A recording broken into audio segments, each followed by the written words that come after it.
저희가 함께 읽은 이 본문의 저자인 다윗은 우리가 아는 것처럼 하나님께 특별한 은혜와 사랑을 받은 그런 사람이었습니다.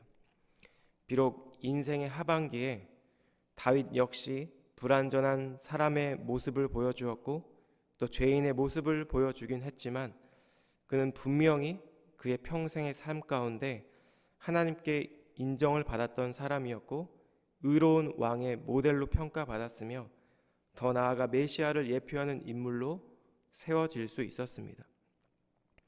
다윗 이후의 모든 왕들은 그가 다윗의 길로 행했는지 아니면 다윗의 길로 행하지 아니하였는지 두 가지 평가의 잣대가 주어졌습니다. 그렇다면 하나님께서는 다윗의 어떤 면을 보시고 그를 이처럼 기뻐하시고 그에게 하나님의 크신 영광을 허락하셨을까요? 오늘 저희가 함께 읽은 이 본문의 말씀을 통해 과연 하나님께서 기뻐하시는 자의 삶 속에서 우리가 발견할 수 있는 두 가지 삶의 원리를 함께 살펴보며 또 우리 주님의 은혜를 나누기를 원합니다. 첫째로 본문의 말씀이 전달하고 있는 것은 이것입니다. 우리의 상황과 환경이 아니라 하나님의 말씀과 뜻을 따라 행할 때 우리는 주님께서 기뻐하시는 그런 삶을 살아갈 수 있다는 것입니다. 시인은 본문의 앞선 구절인 19절에서 하나님께서 자신을 기뻐하셔서 구원을 베푸셨다고 노래했습니다. 그리고 이어지는 단락인 본문 20절에서 24절까지의 말씀을 통해 하나님께서 그렇다면 왜 자신을 기뻐하셨는지를 서술하고 있는데요. 그 이유는 바로 그의 의로움 때문이었습니다. 본문 20절과 24절의 말씀에 이 의롭다는 것이 손이 깨끗하다는 표현으로 다시 한번 강조되고 있는데요. 20절 말씀입니다. 여호와께서 내 의를 따라 상 주시며 내 손의 깨끗함을 따라 내게 갚으셨으니 24절입니다. 그러므로 여호와께서 내 의를 따라 갚으시되 그의 목전에서 내 손이 깨끗한 만큼 내게 갚으셨도다. 그렇다면 이 시편 기자 다윗이 말하는 의로움, 손이 깨끗함이란 과연 무엇을 말하고 있는 것일까요? 시인이 말하고 있는 이 의로움이 본문 21절과 22절에 설명되고 있는데요. 이는 내가 여호와의 도를 지키고 악하게 내 하나님을 떠나지 아니하였으며 그의 모든 규례가 내 앞에 있고 내게서 그의 율례를 버리지 아니하였음이로다. 시인이 말하는 의로움이란 이것입니다. 여호와의 도를 지키는 것이고 하나님을 떠나지 않는 것이며 여호와의 규례와 그의 율법을 지켜 행하는 것이었습니다. 이 21절의 여호와의 도는 문자적으로는 길을 의미하지만 우리가 아는 바와 같이 성경에서 이 단어는 보통 단순히 길 자체를 말할 뿐 아니라 우리의 생활 방식을 의미하기도 합니다. 즉 다윗은 하나님과 더불어 동행하는 삶을 살았고 하나님의 계명을 지키는 것을 삶 속에서 순간순간마다 행했다는 것입니다. 사무엘상 18장에는 다윗의 인생에 있어서 커다란 전환기라고 할 수 있는 그 찰나의 순간이 기록되어 있습니다. 어느덧 사울의 군대 장관이 된 다윗이 블레셋과의 전투에서 승리하고 돌아올 때 여인들이 나와서 노래하며 춤을 추며 그를 환영합니다. 사울이 죽인 자는 천천히요 다윗이 죽인 자는 만만이로다. 여인들은 이렇게 기쁘게 외치며 노래했습니다. 그런데 이 말에 대한 사울의 반응이 본문 8절과 9절에 기록되어 있는데요. 사울이 그 말에 불쾌하여 심히 노하여 이르되 다윗에게는 만만을 돌리고 내게는 천천만 돌리니 그가 더 얻을 것이 나라 말고 무엇이냐 하고 그날 후로 사울이 다윗을 주목하였더라. 다윗은 의도하지 않았지만 사실 이때부터 사울이 다윗을 주목하기 시작한 이 순간부터 다윗의 인생은 커다란 소용돌이에 휘말리게 됩니다. 그로부터 이스라엘의 왕이 되기까지 오랜 기간 동안 다윗은 사울 왕의 적으로 추적을 받게 되고 도망자의 신세로 살아가게 되었던 것입니다. 아무런 잘못도 없는데 자신을 죽이기 위해 그 날의 최고 통치자가 살기 등등해 있다면 얼마나 무섭고 두렵고 또 억울하고 원통한 마음이 들까요? 자신뿐만 아니라 온 가족마저 떠돌이로 도망자로 살아가는 자신의 신세와 처지를 볼 때마다 다윗의 마음이 어떠했을까? 우리는 감히 짐작할 수 없을 것입니다. 그런데 이런 다윗에게 인생에서 다시 찾아오지 않을 수도 있는 엄청난 기회가 찾아옵니다. 다윗을 찾기 위해 4,000명의 군사를 이끌고 10광야를 찾아온 이 사울 왕의 진영으로 다윗과 그의 신하 아비새가 몰래 숨어 들어간 것입니다. 이와 같은 상황 가운데 다윗의 신하인 아비새의 이해와 판단이 사무엘상 26장 말씀에 나타나 있는데요. 8절 말씀입니다. 아비새가 다윗에게 이르되 하나님이 오늘 당신의 원수를 당신의 손에 넘기셨나이다. 그러므로 청하오니 내가 창으로 그를 찔러서 단번에 땅에 꽂게 하소서. 내가 그를 2번 찌를 것이 없으리이다 하니. 사울이 지금 눈앞에 잠들어 있는 이 지금의 상황이 아비새가 보기에는 여호와께서 원수의 목을 다윗에게 넘기셨다고 확신하게 만드는 그런 상황이었습니다. 그는 현재의 상황을 하나님께서 다윗의 원수를 다윗 당신에게 오늘 넘기셨습니다라고 해석하고 있는 것입니다.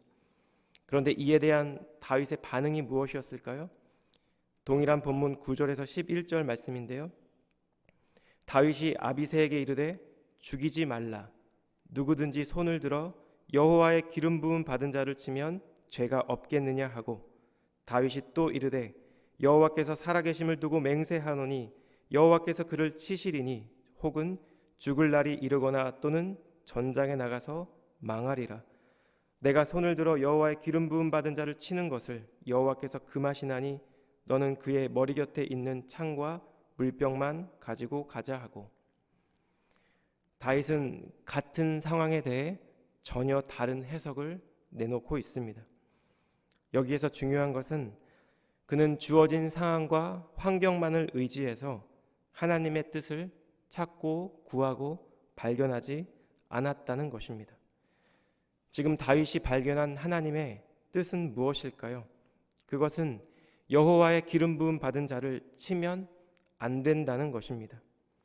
다윗은 비록 오랜 기간 동안 억울한 누명을 쓰고 사울 왕의 추적을 받는 도망자의 신세로 살아가고 있었지만 그런 상황과 환경 가운데서도 그는 하나님의 신실하심을 향한 신뢰와 믿음을 버리지 않았습니다.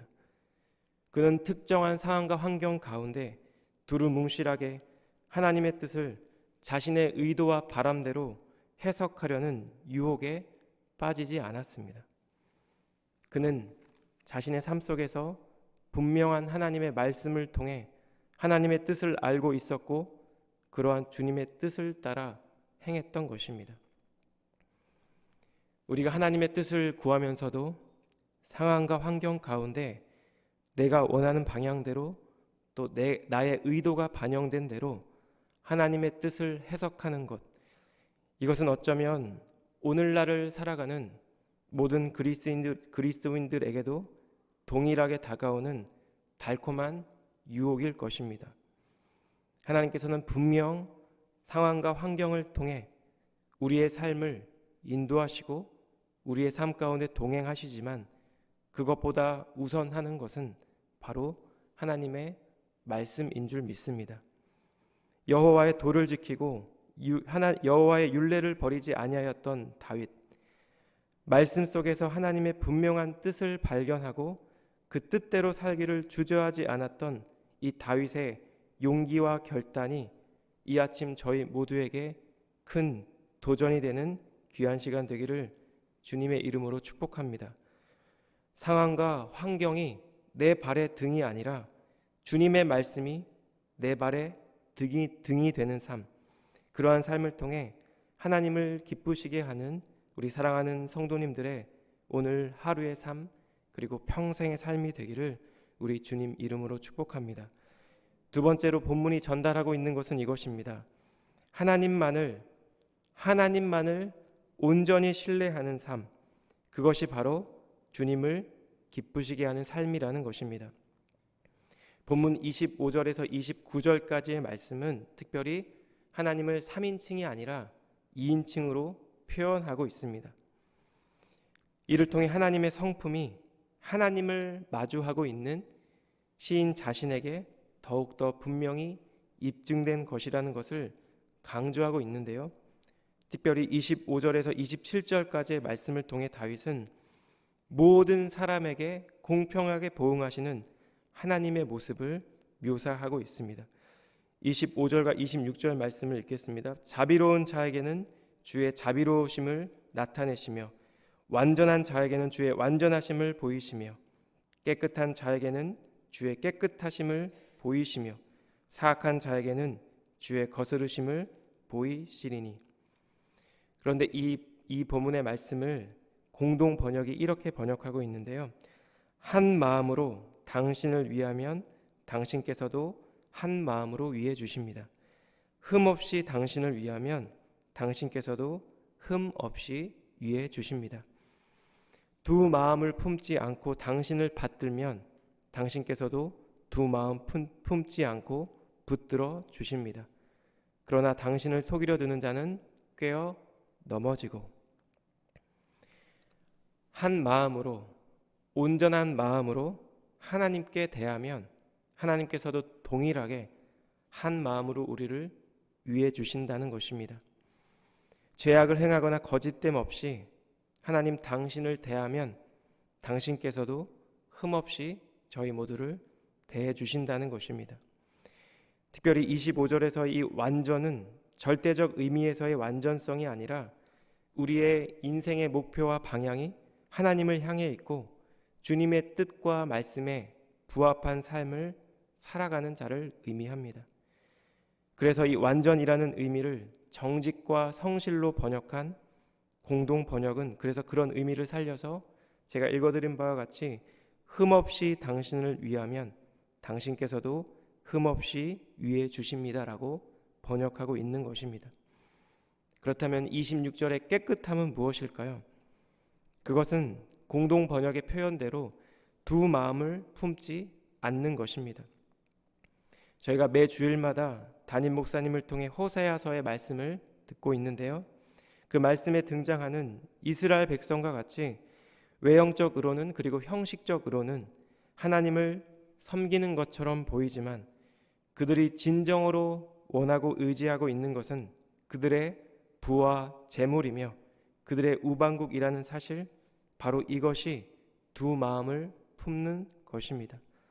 따라서 두 마음을 품지 않는 것, 그것은 오직 여호와만을 의지하고 그분만을 사랑하는 순전한 마음으로 하나님을 섬기는 것이며 이러한 자들을 하나님께서도 동일하게 한결같이 돌보아 주신다는 것을 지금 시인은 고백하고 있는 것입니다.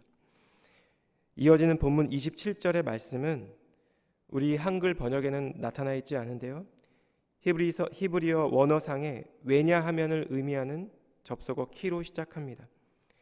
25절과 26절에 기록된 이 내용의 이유라는 것을 우리가 짐작할 수 있습니다. 왜냐하면 주께서 공고한 백성은 구원하시고 교만한 눈은 낮추시기 때문입니다.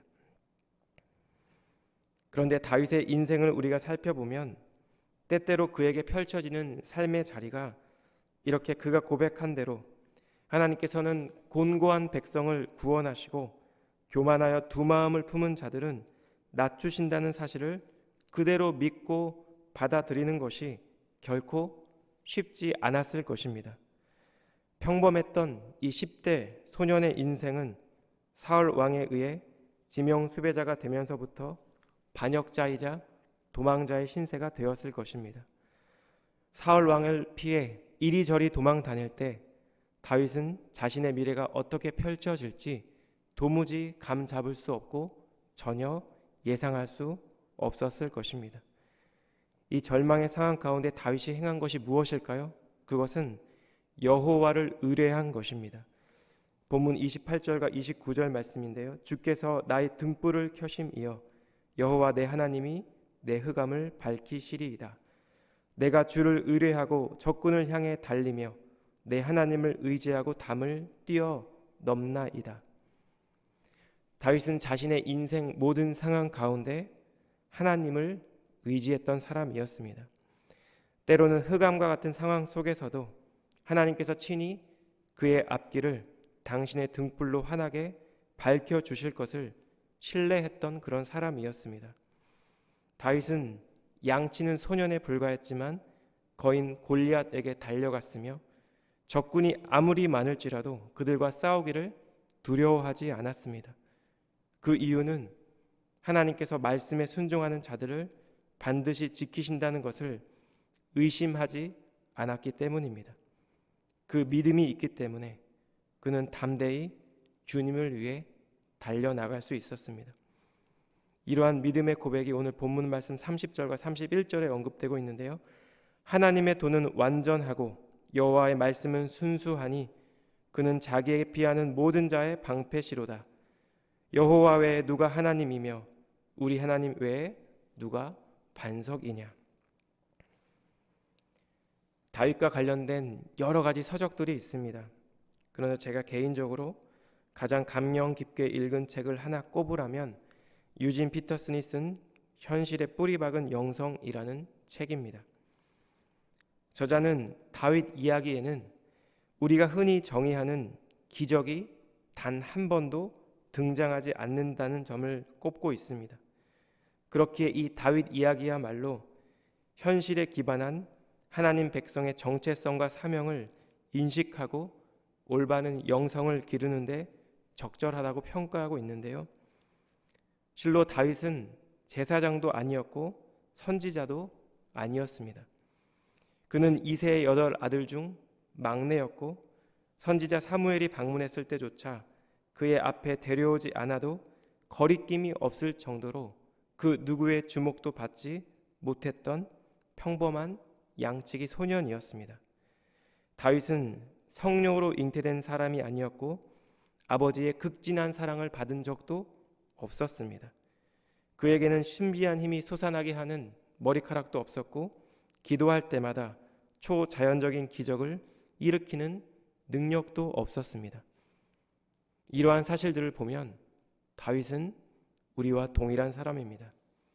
오늘날을 살아가는 우리와 별 다를 바 없는 평범한 사람, 그 사람이 바로 다윗입니다. 그런데 이 평범한 사람이었던 다윗에게는 하나님을 향한 갈망이 있었습니다.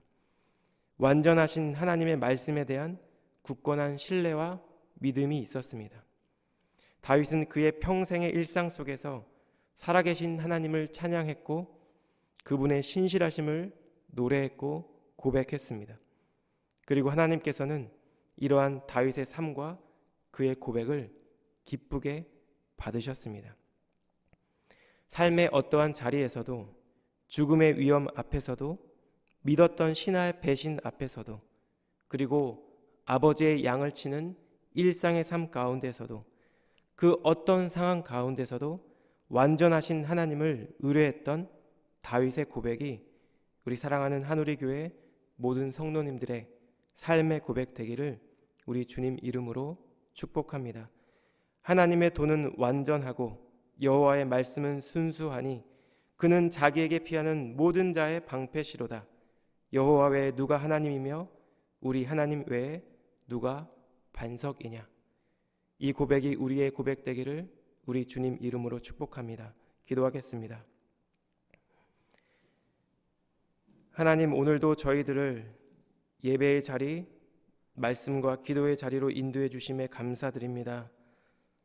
하나님, 다윗의 고백과 같이 상황과 환경보다 하나님의 말씀을 통해 주님의 뜻을 발견하고 주님의 뜻을 따라가는 삶을 살아가기를 원합니다. 이 세상 우리를 흔드는 많은 문제와 기도의 제목들 속에서도 오직 하나님만을 온전히 신뢰하는 저희 모두가 되기를 원합니다. 주님의 말씀을 따라 행하며 주님만을 의지하는 우리의 성도의 삶을 통해 하나님을 기쁘시게 하는 저희 모두가 되게 하여 주시옵소서. 오늘 하루도 저희에게 새로운 하루를 허락해 주시고 또 주님께 나아가는 귀한 예배의 시간 허락해 주심을 감사드리며 예수님의 존귀하신 이름으로 기도드렸습니다. 아멘.